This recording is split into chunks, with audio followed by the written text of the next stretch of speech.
The sight of the sun is not always a good thing, at least not in my family. Though we may come from a small island that sees sunshine almost daily, the sun doesn't receive a lot of love from us. We're told to stay away from it, to avoid going outside, to cover up every inch of our brown skin. For centuries, we have hidden from it. Not because of its intensity, not necessarily because of the heat, because of what it does to our skin. It makes us darker. And in my culture, dark ain't lovely. I never believed it. And that's where I struggle, and this story begins. It's my entire family, like all different sorts My of name shades. is Nainithya Garaja. My family is Tamil.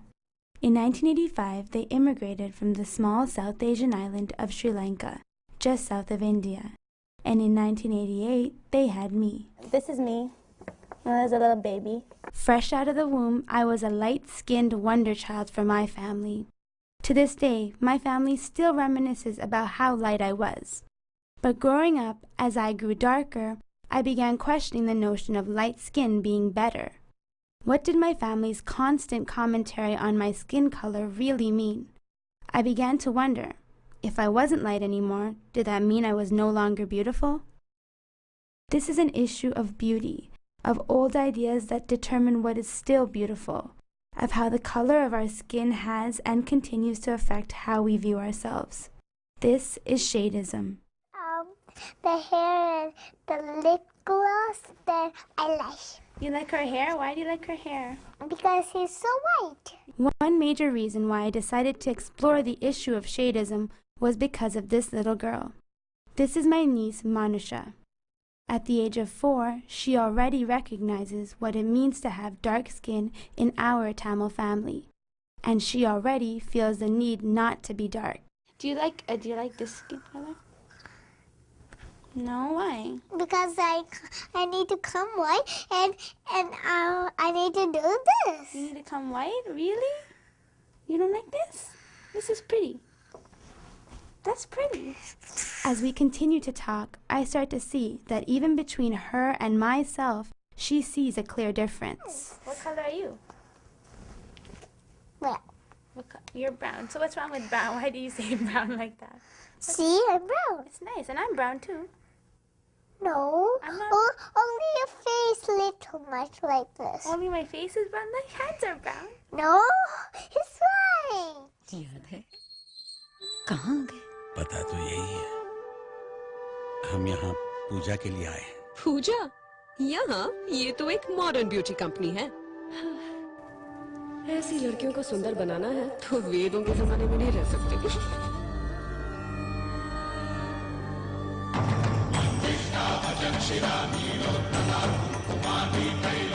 Ayurveda में निखार का 5000 साल पुराना राज Kumkumadi Tailam Ayurvedic Fair and Lovely में। Oh my goodness. I'll show them by getting lighter. Watch this. Hold on. I want this photo. अजीब बात है ना पापा? कैसे ये आयुर्वेद चेहरा एक modern Just like that. Just like that. No way. ये है आयुर्वेद की शक्ति। नया Ayurvedic fair. Oh my goodness. Wow. Yeah. Okay. That's the big thing. It's with Hollywood, Bollywood, everywhere. Like especially me growing up Bollywood, that's it, right? It's, you don't see people with my skin tone or your skin tone or your skin tone. Not even, like none of our skin tones are on television, nothing, right? 4 women, 4 stories, all connected to my own. We represent the Caribbean, South America, Africa, and South Asia. We represent Grenada, Venezuela, Trinidad, Angola, Bangladesh, and Sri Lanka. We represent Canada. Really, we represent an international narrative of sorts, a collective her story of women of color. These are my friends, women I talk to, spend time with, and share with. And we all share the issue of Shadeism from within each of our own cultures. Because of this, I knew it was important for us to come together, to talk about where Shadeism comes from, how it affects us, and how we can possibly move forward together. To be fair-skinned is a hope for many women of color. For some, it's a goal. The idea is that if they lighten their skin just a bit, it could change everything. and some are willing to do anything to achieve this goal, including bleaching their skin. Ruhi Shefa is someone who helps them reach their goal. First of all, we clean the face. Then after what we do, we massage. Like after almost 45 minutes, we do the massage. Then we do the steam, lots of steam face. She owns 3 beauty salons in the GTA. Each one offers her special fairness facial. Mask. If you use the fairness cream, we have to use the fairness mask. Bleaching is such a common thing in like the African community. It's like your grandma does it, your aunt does it, your mom does it, your dad does it, and they give it to you because they want you to do it on your elbows and your knees and everything.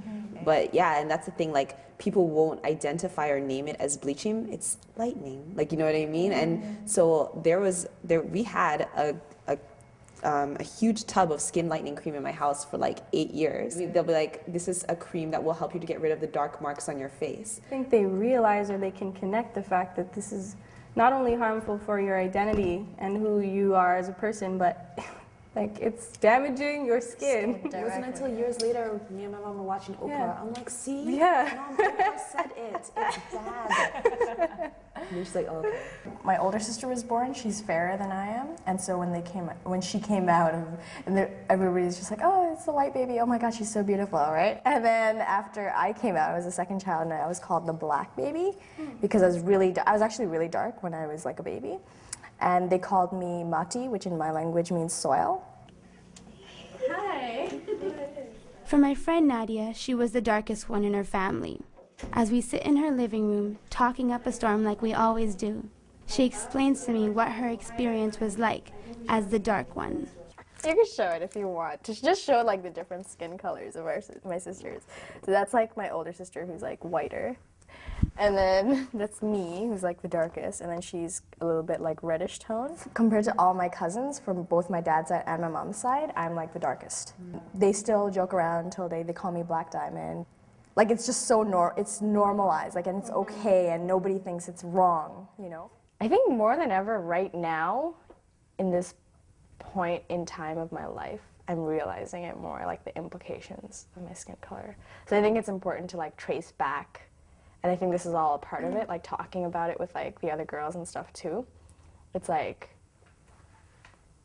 it's so weird, because now I'm thinking about it. It's something I didn't think about. I'm like, whatever, I'm brown, whatever. And now it's just like, no, wait, where do I come from? And then you look. With any issue, we often question its roots. We ask ourselves, where does it come from? With that question in mind, I knew that before moving forward, I needed some answers about the past.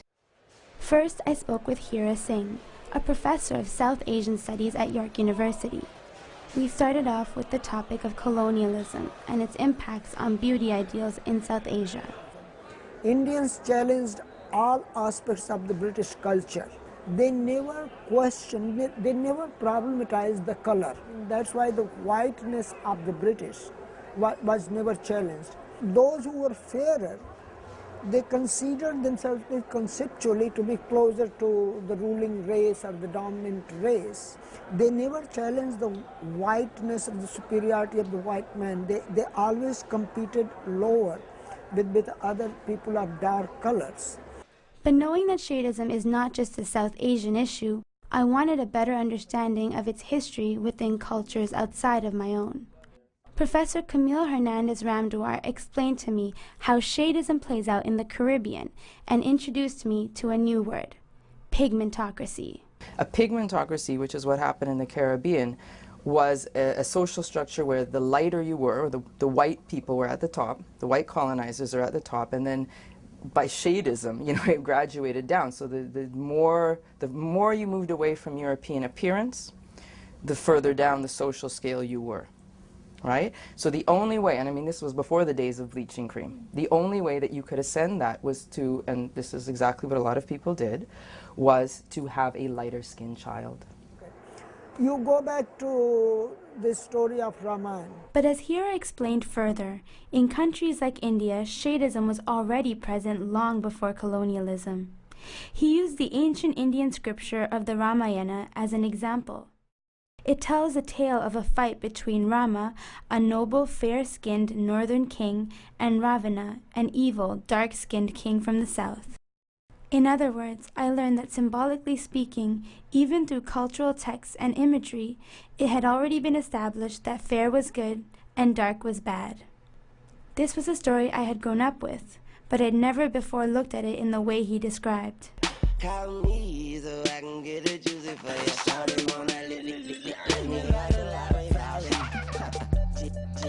I'm sorry, I'm gonna bring this up. Like, even just change the channel, putting the channel on 49, and watching all those music videos with all those girls shaking their ass and woohoo. Yeah. And it's just like all those girls have like lighter skin. You never see any like dark skin girls in any music videos or whatever, right? 901, matter of fact 305, I'll jump off the G4, we can meet outside. So control your hormones and keep your drawers on. For a while now, Mujinga and I have been talking about women of color and how we are represented in the media. We looked through some magazines featuring black and brown women, and Mujinga was stunned. Show the magazine, man. What the fuck is this? Are you serious? Ew, this is disgusting. Do you guys see this? Here, she is looking at one cover featuring actress Vivica A. Fox. We noticed the obvious. Vivica's skin had been airbrushed, her blemishes were all gone, and her hair was perfect. But what was most disturbing to us is how light she looked, much unlike the Vivica we'd seen before. No one's skin looks like this. Seriously, people, stop lying to yourselves. Again, we were reminded that whenever we do see women like us in the mainstream media, they're often made to look nothing like us. When did you first realize, or when do you think you first experienced it in any way?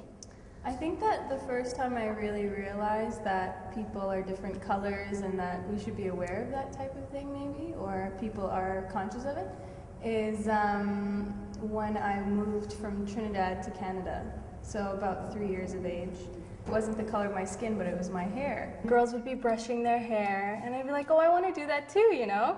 And they had like, you know, blonde, long kind of hair, and I'd be like, okay. So I'd take the brush and try and brush mine, and it would get stuck in there.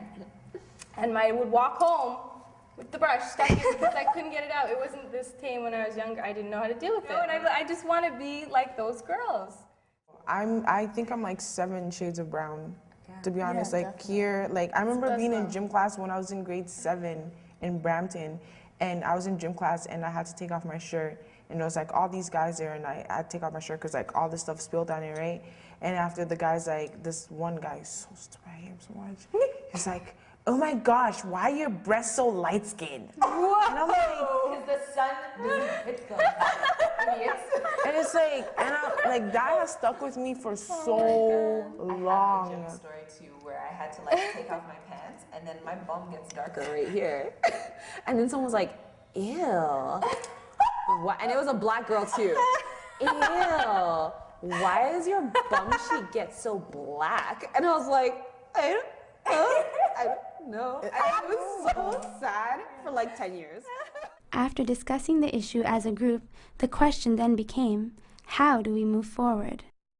One woman in this group is already moving from discussion straight into education. All right, who would like to start? Amanda is the co-founder and executive director of Lost Lyrics, an alternative education program that works with young people of color in the Malvern and Jane and Finch neighborhoods of Toronto.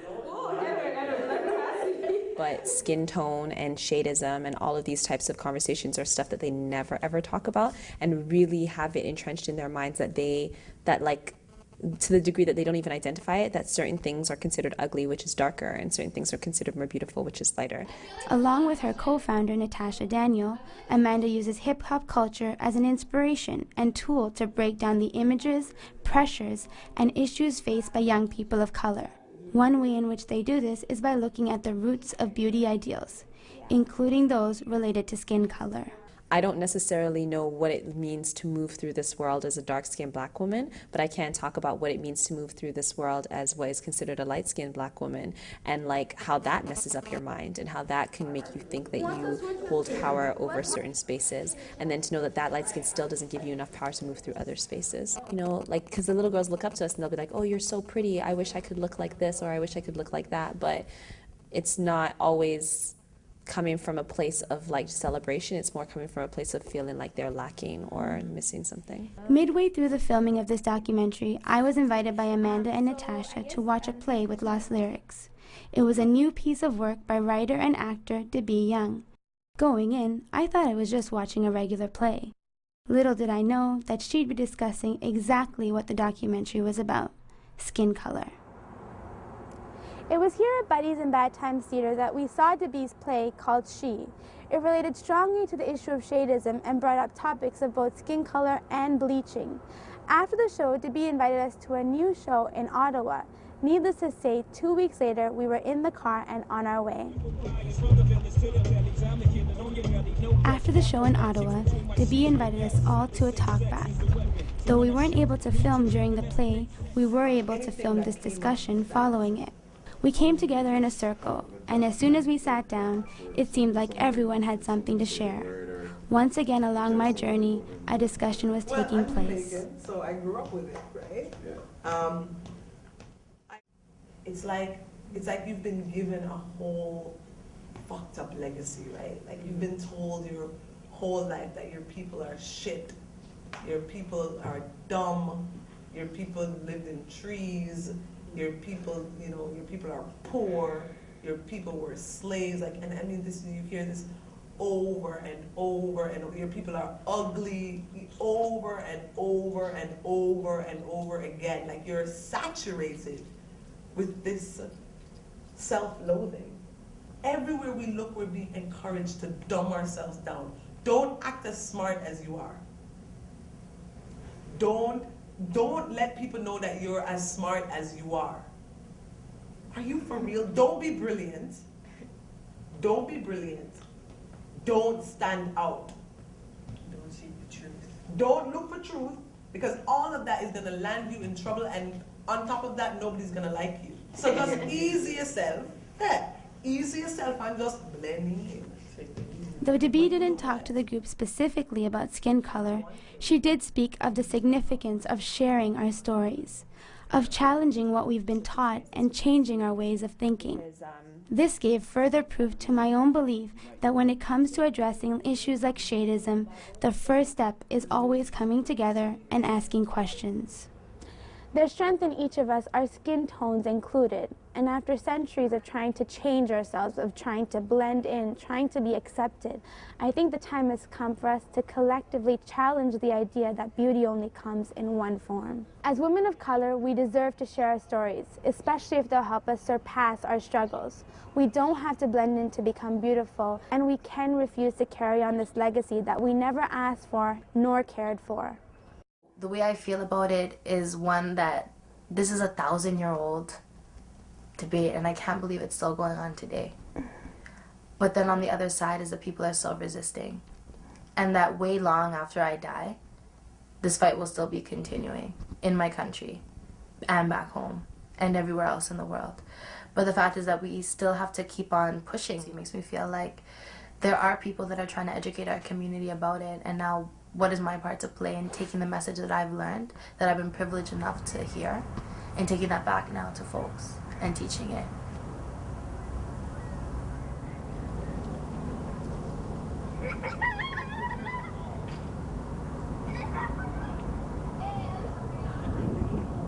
I hope that for Manisha and her generation, they continue to discuss this issue, to stand up, to share their stories, and to imagine new ways of moving forward. My desire is to somehow make the struggle of shadeism easier on them than it was on us. I like your hair. My eyes. Your eyes are hurting? The sun? And hopefully they won't have to hide from the sun the way we have for far too long.